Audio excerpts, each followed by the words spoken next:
సత్యసాయి జిల్లా Kadiri TDP incharge Kandikunta Prasad ఆధ్వర్యంలో పట్టణంలోని కుమ్మరివాళ్లపల్లిలో జనసేన నాయకులతో కలిసి బాబు గ్యారంటీ భవిష్యత్తుకు గ్యారంటీ ప్రచార కార్యక్రమాన్ని నిర్వహించారు.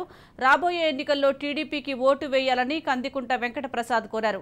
జగన్మోహన్ రెడ్డి అధికారంలోకి రావడానికి అమ్మ ఒడి పేరుతో కుటుంబంలోని ఎంతమంది పిల్లలుంటే అంతమందికి ఏడాదికి 15,000 ఇస్తామన్న సీఎం జగన్ అధికారంలోకి రాగానే కుటుంబంలో చదువుకునే ఒక బిడ్డకు మాత్రమే అమ్మ ఒడి వర్తిస్తుందని మెలికపెట్టారని ఫైర్ అయ్యారు.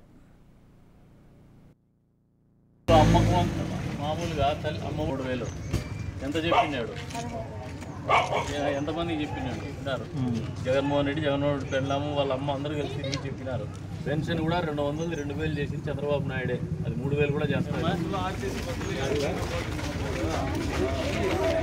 చెప్పే కూడా చంద్రబాబు నాయుడికి ఈసారి ఓటేయండి. అమ్మకు వందనం పేరు మీద 15,000 పంటలు వేసుకోవడానికి 20,000 రూపాయలు డబ్బులు ఇచ్చాడు.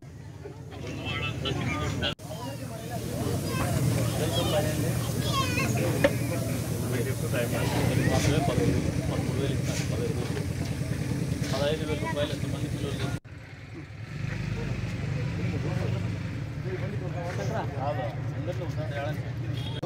దీనికి అడిషనల్గా యాడ్ చేస్తున్నది ఏమంటే ప్రతి చిన్న వ్యాపారస్తులకు 10 లక్షల రూపాయలు ఇవ్వాలని, అలాగే పేదలను